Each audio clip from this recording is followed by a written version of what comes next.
Let's just kind of recap. On Tuesday, we talked about management assertions. And the important takeaway from management assertions is the framework that auditors use to develop their audit procedures to gather audit evidence.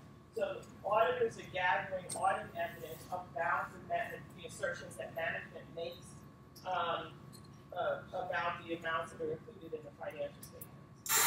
So management assertions are closely related to generally accepted accounting principles. Right? So when we talk about, for example, existence, dealing with the assertion of existence, management is basically saying that those assets or liabilities, they exist as of the reporting date. So auditors want to gather evidence to determine whether or not those, let's say in this case, whether or not accounts receivable exists. The way that they're going to do that, auditing standards require them to confirm accounts receivable. So they'll actually confirm the accounts receivable balance with the customer. And so that's how they determine that it exists. Why is it that they need to go this step versus just testing revenue? Right? Because an accounts receivable is generated as a result of selling to a customer. So why is it not enough to just look? Why is evidence about revenue not sufficient to determine or to determine the existence of the asset? Yes.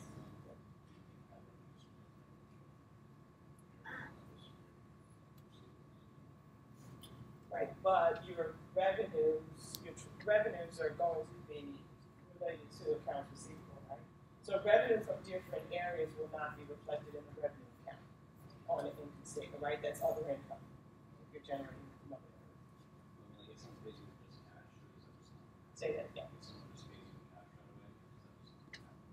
Well, then it would never be an accounts receivable, right? That's why, right? It would never flow through accounts receivable. Yes.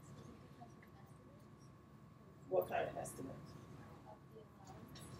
Well, that tells you about, that doesn't tell you necessarily that accounts receivable exists, right? That just tells you about the net realizable value of accounts receivable. But before you can really test the net realizable value of accounts receivable, you need to know it exists. They could have paid it off. Right, they could have paid it. By the time the revenue doesn't decrease when you pay your accounts receivable, right? So the revenue is created, you test the revenue, so you have information about, yes, a valid accounts receivable was created. However, you don't know if that accounts receivable balance still exists. And the reason for that is because they could have paid it off, right? The customer could have paid. Or the customer could have returned the goods, right? Because if they return the goods, you don't debit revenue, right? What do you do? If a customer returns goods, what's the journal entry? Sorry? What allowance?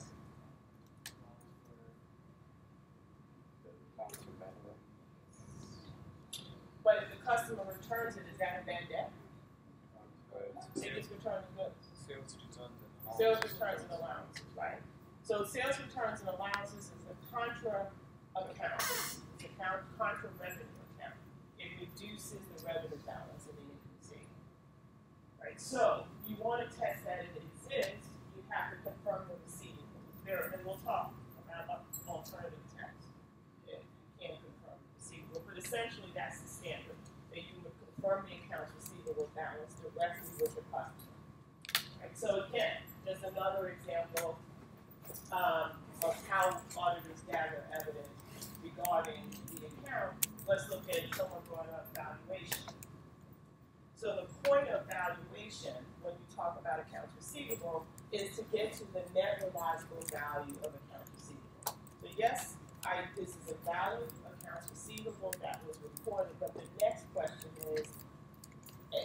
is it collectible? Is the customer going to pay? So that's when we look at the allowance for doubtful accounts. GAAP says that you have to establish an allowance for doubtful accounts. The auditor is going to test the reserve that the client has established. So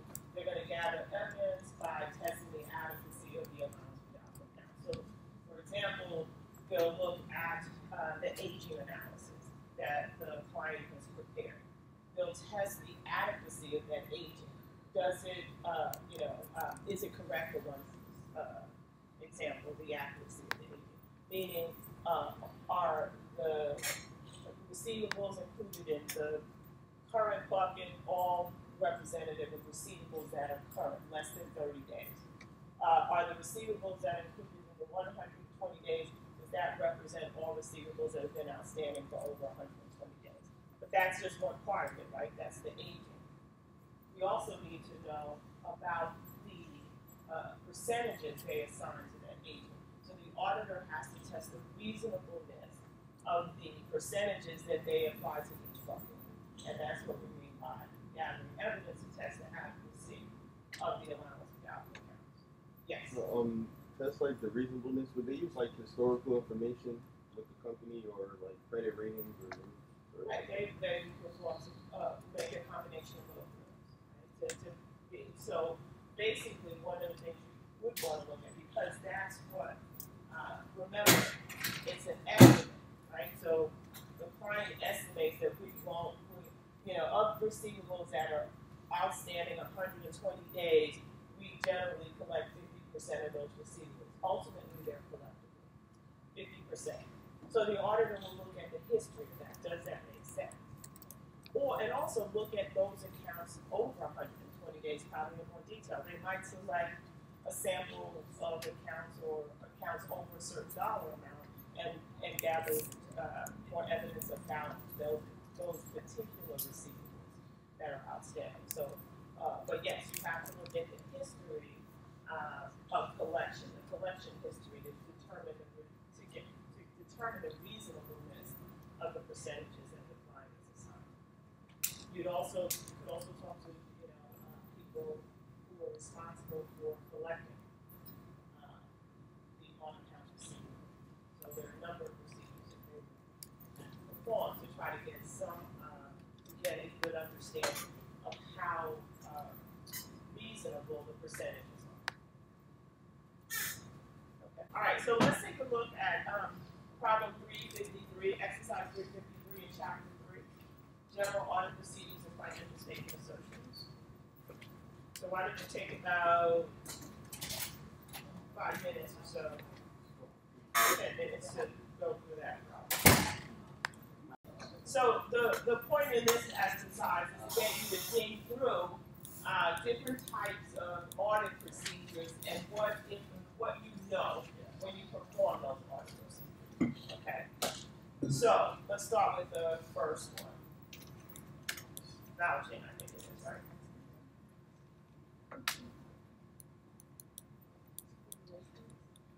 Existence. Any other? Occurrence, right? So what you're doing is you're going from, you're inspecting records or documents, right? So when we vouch, what we're doing is we're starting with say for example, we're trying to vouch revenue, right? We're starting with the sales register or sales journal, and we're selecting a sample and vouching those to the shipping document, right? So we're going from the books and records to documents to support the amounts reported in the books and records. So existence and occurrence.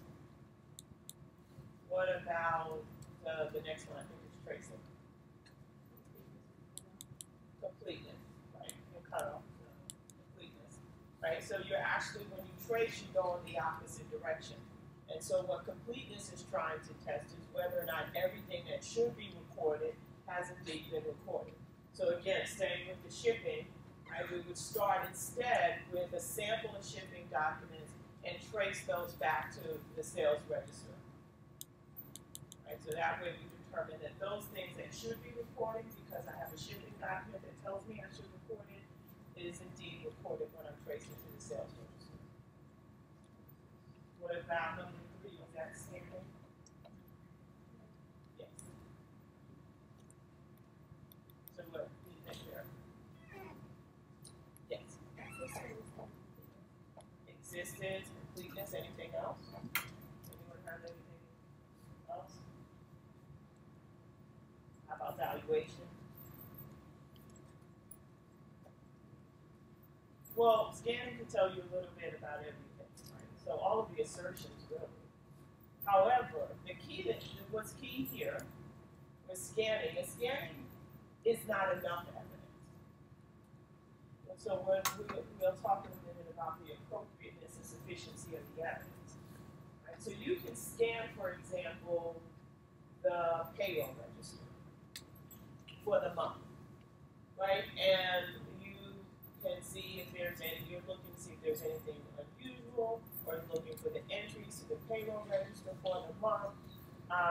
So it'll tell you, like, for example, that yeah, we had, we have a journal entry every month to reflect payroll. Right? So we know, but it's not enough. We'd have to know that there are controls over payroll. We would have to know that we can rely on the information that's feeding the payroll journal. So when we scan a journal, we want to already know, or scan a register, we want to know that there are appropriate controls. We need to understand how the process works. Because scanning alone, you could never use scanning as the sole source of evidence. It's not sufficient. But the concept of scanning does cover multiple assertions. What about inspection of intangible assets? Yes. Valuation. What else? What else does inspection tell you? Existence, right? Because if I go out and look at, you said that you have a building on Broad Street, I can go out and say, okay, yep, there's a building there. That's all it tells me, that it exists. What else would I need to know? Right, to know information, right? So, yes, I know the building exists, but alone, that's that. Inspecting it is not enough. It's not sufficient. I have to know other things as well. What about observation? I'm observing. Yes. Right.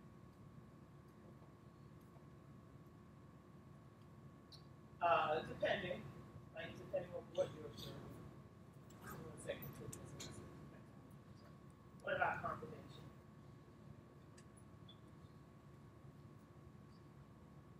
Okay. What else?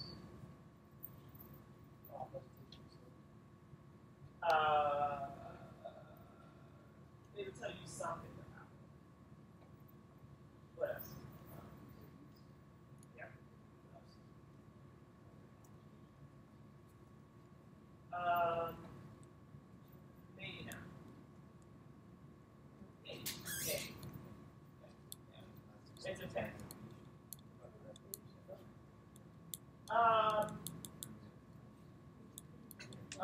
But so the auditor you really don't need confirmation to tell you about classification. Existence. Confirmation is one of the standard audit procedures or methods of gathering evidence about accounts receivable. It's to confirm accounts receivable. The standards require you to confirm accounts receivable. We'll cover that when we talk about the revenue cycle. Right, you would, right? Because the client would, the customer would confirm it, you can tell whether or not the amounts reported are accurate. What about inquiry? So here's the thing with inquiry, right? Inquiry is similar to scanning. So inquiry, you'll learn a lot. You can get information about all assertions, right? That you're trying to make, but it's not sufficient, right? In some cases, it's not sufficient. You have to gather additional evidence, right? So, for example, you acquire of management their rationale or their approach for recording the allowance for doubtful accounts, how they estimate the allowance for doubtful accounts. You're going to sit down, you're going to talk to management, you probably talk to the credit manager, and so forth and so on. But you, as an auditor, just speaking to them is not enough. You're going to have to get additional information, right? So you're going to evaluate, as we talked about earlier, maybe look at the collection history on those accounts and how it's assigned, how the percentages are assigned. So inquiries like scanning is necessary, but not enough. Right? It doesn't necessarily give you sufficient and appropriate audit evidence. What about recalculation? Yeah, evaluation. Yeah, give you accuracy and account. Performance. I'm sorry? I didn't catch the inquiry resolution. Why was there we said valuation, accuracy. Oh, the inquiry. I said all. It didn't cover all. Sorry. Performance. Yeah, evaluation. And then analytical procedures. Evaluation. So it's going to depend on what account, right, and what you're doing, the type of procedure that you're performing. You get some limited information, maybe about existence or occurrence, certainly about valuation, because you can think about accounts receivable turnover, days in sales, days in AR, inventory turnover, those types of things.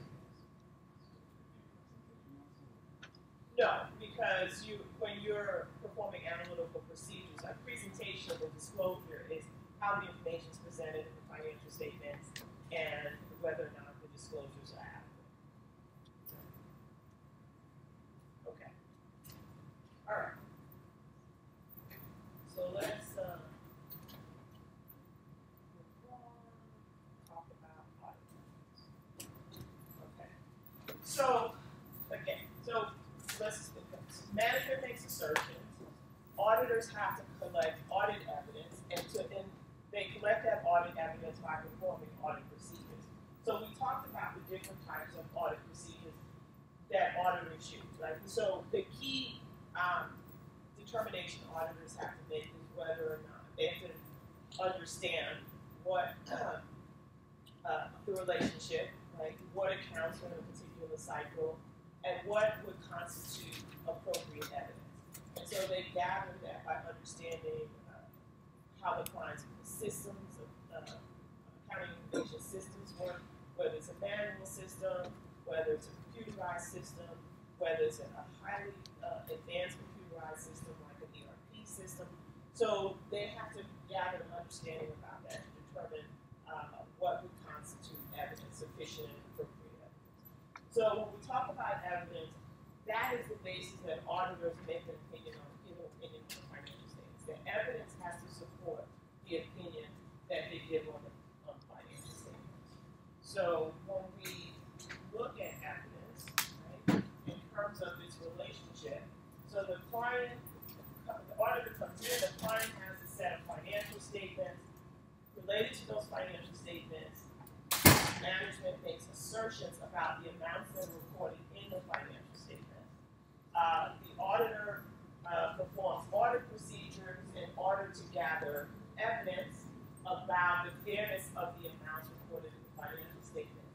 These audit procedures are going to be geared around using a management framework as the management assertions as a framework. Based on this evidence that the auditor collects, they then make a conclusion about the fairness of the financial statements, and that their conclusion or their opinion is documented in the audit report on those financial statements. So management assertions we talked about earlier plays an important role because management assertions are tied to GAAP, and it's these assertions that support the amounts in the financial statements. So the decisions that an auditor has to make in the audit planning process, what audit procedures are they going to use? So that's going to be driven by the particular account, the business cycle, management's system of internal control, management's information system. What's the appropriate audit procedure to perform? So, for example, as I said before, the accounting standards say that auditors have to confirm accounts receivable. But they might not be able to confirm accounts receivable for whatever reason, or confirming accounts receivable might not be an effective way because they know from past history customers don't respond. So then they will have to then decide, are there alternative procedures that they can perform if they can't perform a confirmation of accounts receivable? Well, they can look at subsequent cash receipts. Right? Because when an auditor comes in, they're coming in after year end. The likelihood of that receivable being outstanding is probably a little lower. So they can determine whether or not the client has collected on those accounts receivable. So that accounts receivable is on the books as of 12/31, and they've gotten a payment from the customer in, say, January 31 or February 1st, 30 days later, then we can conclude that that accounts receivable existed as of December 31st, right? Because the customer is not likely to pay for something that they did not order. So there are alternatives. So auditor has to decide what's the most appropriate audit procedure. What's the sample size to select for a given procedure? How many items do they want to look at? Because they can't look at 100% of the items, right? So they might use statistical sampling procedures to identify the number of transactions they're going to look at on that audit procedure on which item to select from the population. So, if an auditor is looking to test occurrence, what's the item that they're going to select from the population? They're looking to test occurrence in the revenue cycle. What are they going to sample from? What's the objective of occurrence? Did it happen? So, where did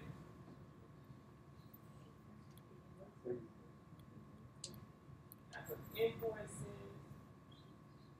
I've heard what receipts? Cash receipts? Purchasing? Purchase orders?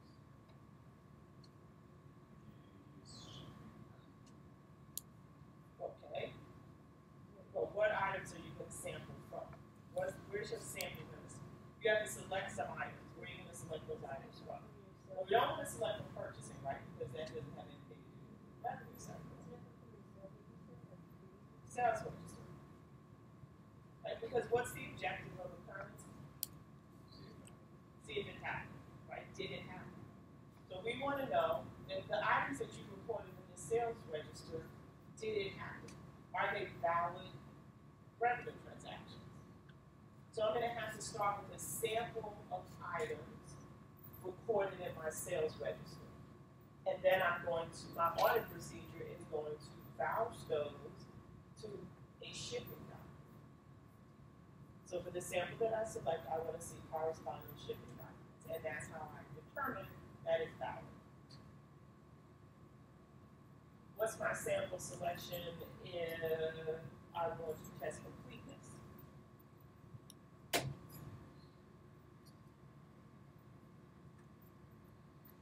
What's completeness say?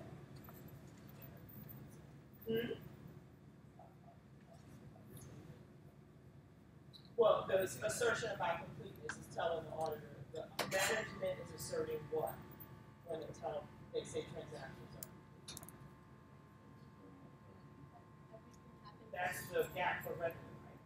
That's a current, that occurrence is that you earned it. Because it's valid. If it's in the sales register, I want to see evidence that I earned it. That evidence is shifted. Everything happened is recorded. Right. So everything, for all that I earned, it's complete. That is recorded in the sales register. So what am I going to look at? What's going to be, where am I selecting my sample from?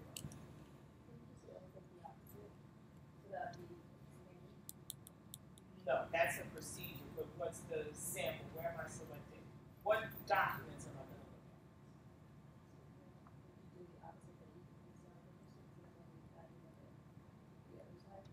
What's the other side?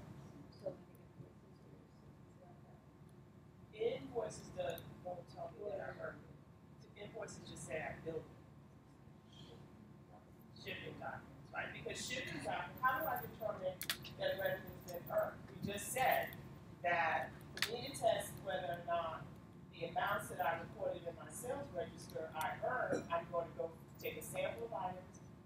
sales register and tie that to shipping documents.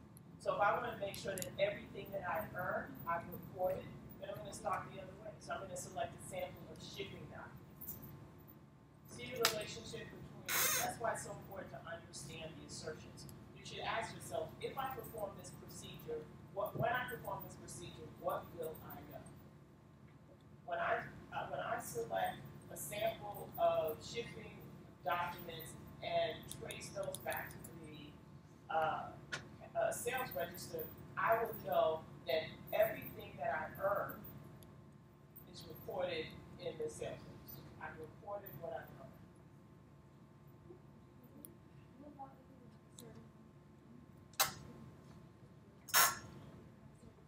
Right.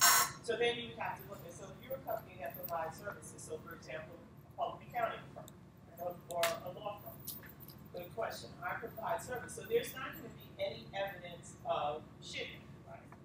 So what do you normally have when you provide a service? A contract. So I would look at the contract, right? So I would look at,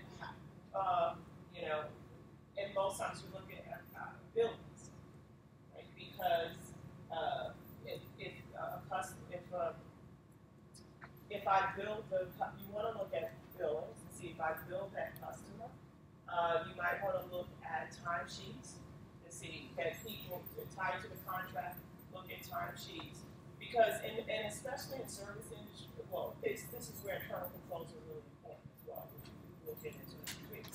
But you want to know that there are good controls around billing, that a customer, that the controls are such that a customer is only billed once I perform the service. But that's not revenue, right? But are you asking me how I would test? Yeah. So insurance is so you would look at that's in the expenditure cycle, right? So what I would want to see, right? Again, if I'm reporting, are you saying am I selling it or buying insurance? Oh, I'm selling. So if I'm selling insurance, I have a contract. I have an insurance contract, right? There's a contract that I utilize, that I give my customer that I'm selling. They get an insurance contract. I provided the service. And then you want to look at when that, so dates become really important, right? Because when is that insurance enforced? Because, so even though, this is where deferred revenue comes in, right? So typically, when you have insurance, most of you, I'm assuming most people are paying insurance, right? So when you have an insurance policy, you have the option of paying on that insurance policy on a monthly basis, or you pay on that insurance policy, you can pay it up front. Right? So let's say, so an auditor has to determine then when the insurance policy was put in force, what the payment terms are, and then determine that revenue is earned. Right? So that, so for example, if my insurance policy was enforced January 1st, typically you're going to pay up front. Right? So when I paid up front, only 1/12 of that insurance policy should be earned. By December 31st, I should have earned the full amount. Right? I should have recognized the full amount. If that insurance policy is initiated, let's say July 1st, for a 12-month policy, and my customer paid up front, then only a half of that policy should be recognized. The rest of it should be in deferred revenue, which is what? A liability, right? So you can test deferred revenue, also when you look at the acquisition and payment cycle, because it's a liability. Well, no, you test it, I'm sorry, you test it in the revenue cycle. But it's a different type of revenue. Because you can't recognize the revenue. You're testing when you're testing liabilities. Okay, so what I need to select, and then when to perform the procedure. Timing. So what you will see is because auditors, especially for public companies, have a very finite time that they have to issue the audit or complete the audit, because a publicly held company has to file a 10-K. the auditor will tend to try to perform certain procedures before year end. So things like internal controls. They might perform their test of internal controls before year end, right? Because they're trying to minimize the amount of work that they have to do after year end to allow themselves enough time to complete the audit effectively.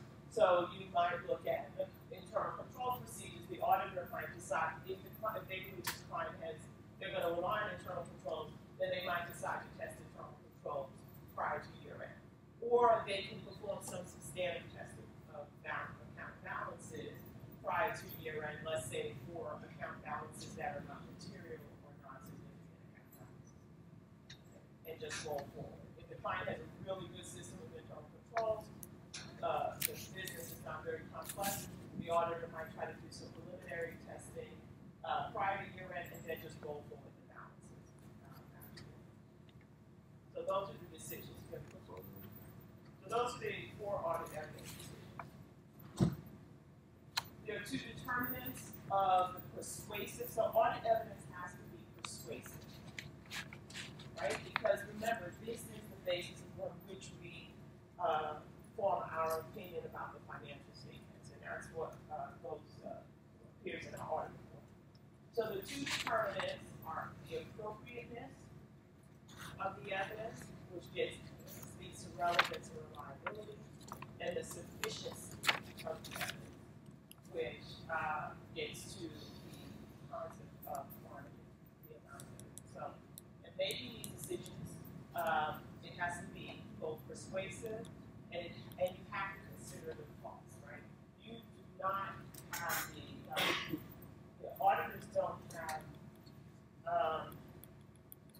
unfettered, ability to just perform any audit procedure regardless of the cost of the client. And you want to consider the most efficient and effective audit procedure to perform, the way to gather that evidence. So auditors have to take that into consideration, but you have to, the most important thing is it has to be appropriate and it has to have sufficient evidence to support your audit opinion. So when we talk about the appropriateness, it has to be both relevant and reliable. So if you're trying to determine that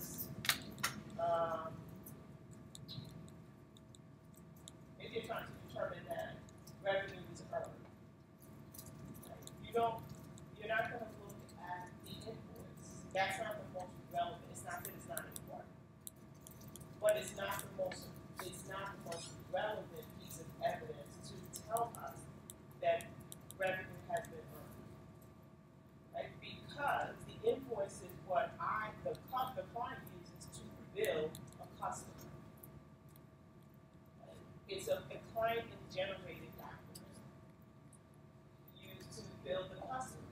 So that's not going to tell me that I earned it. What that will tell me is that what I would want to look for is for revenue that's earned, I'm going to make sure that I bill the customer. So for goods that I shipped out the door, I want to make sure that there's billing, that I bill the customer, and the invoice is evidence of billing. So if I'm testing billing procedures, then the invoice is a relevant document. Well, to determine whether or not it's been earned, the revenue's been earned, I'm going to look at what? What's the document for earned? Shipping document, right? If it's a service customer, I want to look at the contract, right? And then reliability. And so reliability sometimes deals with the source of the information. So for example, third-party information would tend to be, may be perceived to be more reliable, but then you have to look at that the source of that information, right? It's a third party, but what is it about this third party? Is this third party a reliable source? Can you rely on the information coming from the third party? So generally, certain third parties you would expect that they are going to be more reliable, such as confirming with a bank. If you, for cash, to determine the existence of cash, you confirm the So if you have a bank, the bank tends to be more reliable. Yes, unless we talk about Wells Fargo. Right? But the bank tends to be more reliable most times. Right? There's a reliability. So you can expect that's a third party. And that's not to say that you can't rely on information that comes from the client-generated documents. You have no choice, right, but to rely on information that comes from the client. The client generates the shipping document. So the way you enhance your perception of reliability or the reliability of that audit evidence is through testing controls around shipping. So that's why it's so important to test the internal controls over financial reporting. Because you want to know that if the because you have to now rely on the client-generated document, you want to make sure that if I'm going to use the shipping document as evidence that I earned revenue, I want to know that there are really good controls around shipping. Because if they're not, then I can't rely on that document. And if I can't rely on that document, then I can't conclusively say that the amounts that are reported in the sales register have been earned, because if controls around shipping are not effective, then that doesn't provide me that much evidence. It's appropriate evidence. I'm sorry, reliable evidence. Okay? So relevance and reliability speaks to the appropriateness or the quality of audit evidence.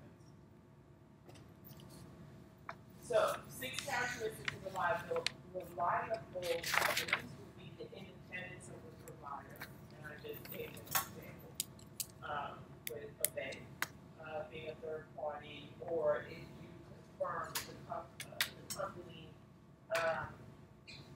has security, investment securities, you can also confirm that with the bank or with the broker, the investment. The effectiveness of the client's internal controls, which I just spoke to you about, right? That if because the client generates documents, you want to ensure that you have to test the effectiveness of internal controls. And it's required. Publicly held companies, auditors have to test internal controls. They have to speak to the effectiveness of the client's system of internal controls. Auditors' direct knowledge, obviously. Right, so we're going to talk on Tuesday. We'll probably get to talking about the auditors gathering an understanding of the client. Right, that helps inform auditors about the risk in this particular client, factors such as the industry, the economy that might impact the client, so that they have a better understanding in terms of evaluating audit transactions, financial transactions. Qualification of the individual providing the information.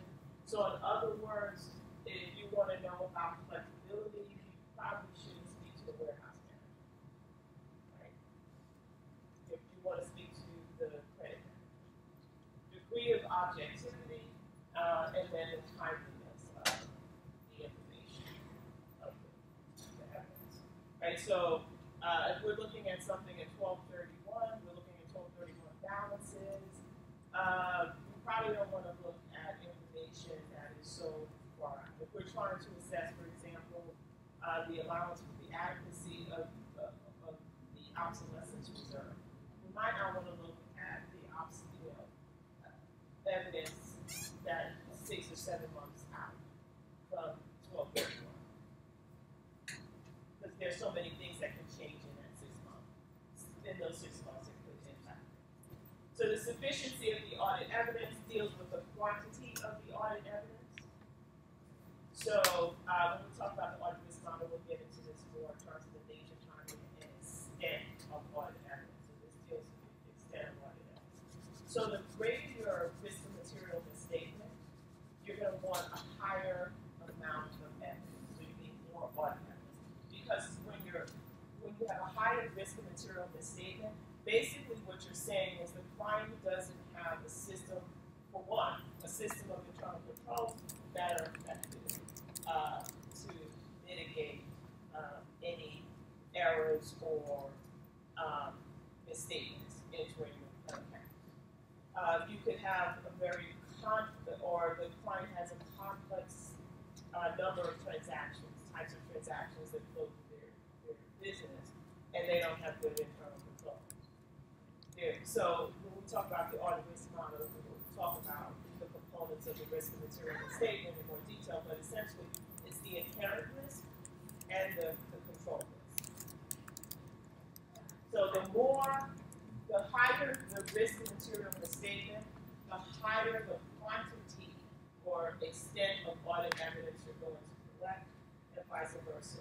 If you feel that there's a lower level of risk and material in the statement, then you could obtain lower audit evidence, less audit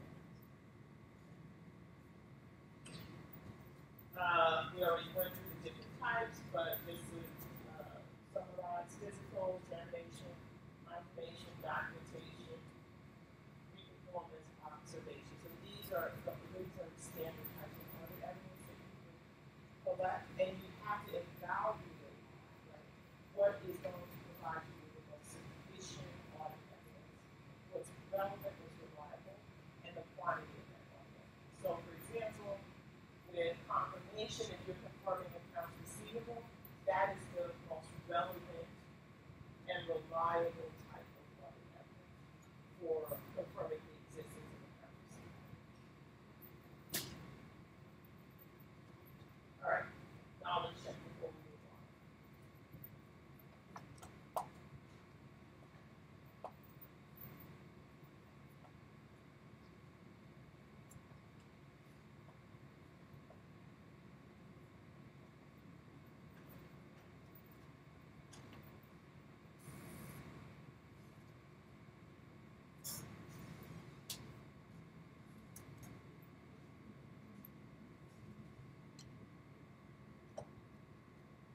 Okay, how many people say A?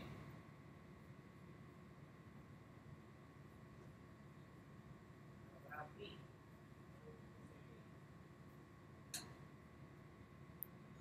What about C? All right. That's good to know. D.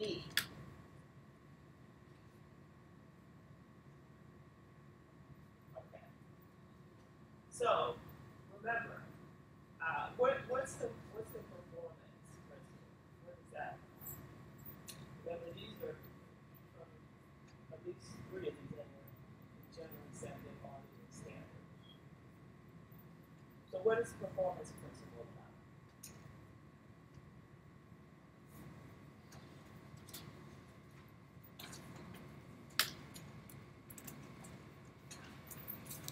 So you have performance, responsibilities, and reporting are the three categories of generally accepted auditing standards.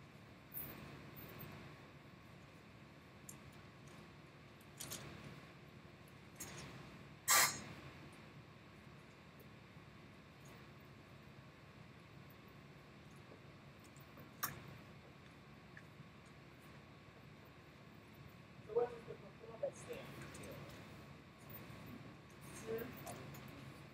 Right. What about the auditing standard?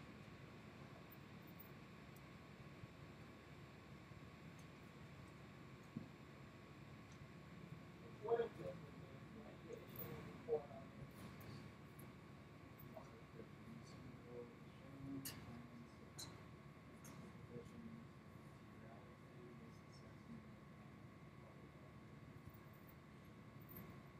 So there you have it. That's what performance is. It's in the standards, right? So the performance, because you're gathering the point of the audit, right? Responsibilities deal with the characteristics of the auditor. What's the expectation? The auditor is independent. That they, exercise professional skepticism. Right? So that reporting deals with the auditor's report on the audit. Right? So the performance principle is most closely related to audit evidence, right? Because that talks about what auditors have to do in the performance of the audited agent. Right? So the answer is A, performance.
ready? Say A.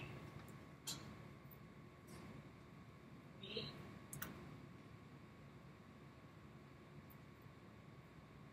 C. E. Okay. So, C and D, right, deals with the quantity of evidence, right? So, response to less effective controls, auditors increase the number of returns received. So, remember, less effective internal controls creates greater risk. Right? You can't, if the controls are not effective, that makes it it increases the risk of material misstatement. So the auditor's response when the risk of material misstatement increases is to increase the amount of audit evidence that they gather. Same thing with D. A large number of transactions occurring near the end. Auditors decide to confirm a larger. So again, they're increasing the quantity of evidence that they gather. So that deals with quantity of evidence. So let's look at A and B.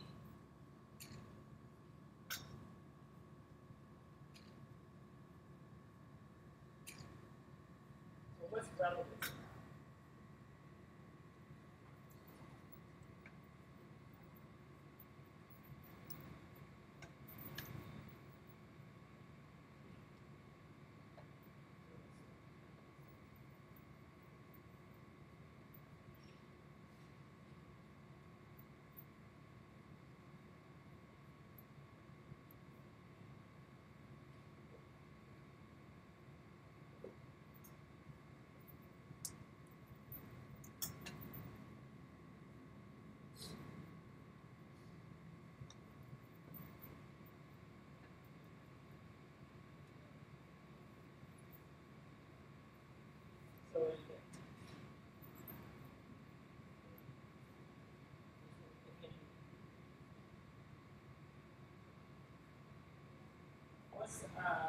So so let's start with A.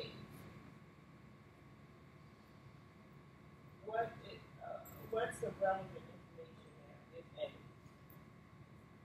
It would be what the custodian says. Information from the custodian. Oh, okay. So that's the relevant information. If there wasn't.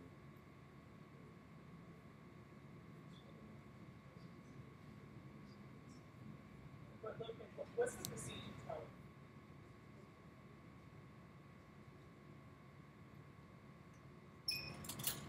So what is the asset it's an investment security, it's a tangible asset.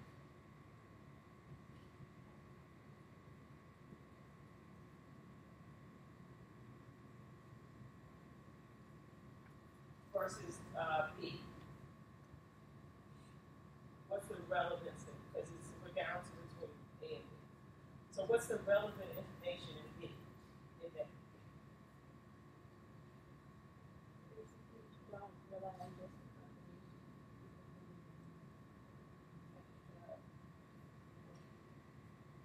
Right, so you're performing an analysis of the aging of accounts receivable to evaluate the collectability of accounts receivable.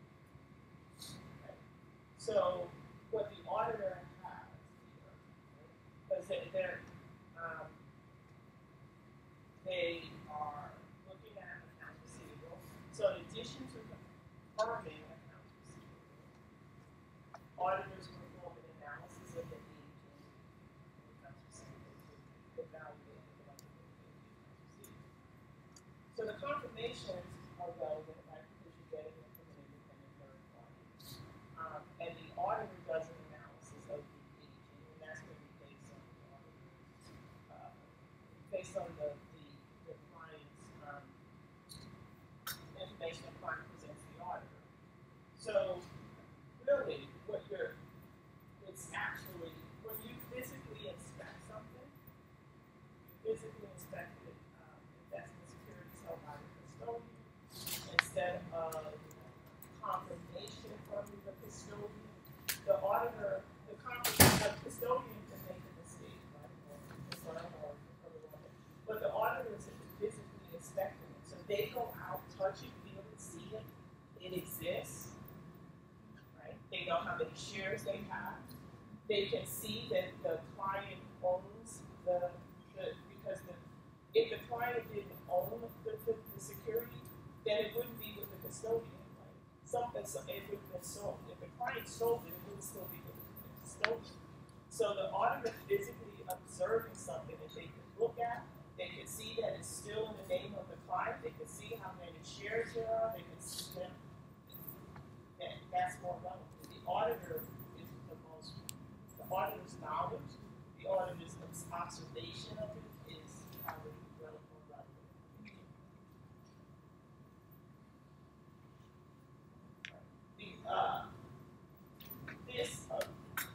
B is less so, not the most relevant, right? Because the auditors still rely on client information. They're still getting an estimate and then having to gather evidence about the aging of the client. There's still a lot more uncertainty in that information than it is in the auditor going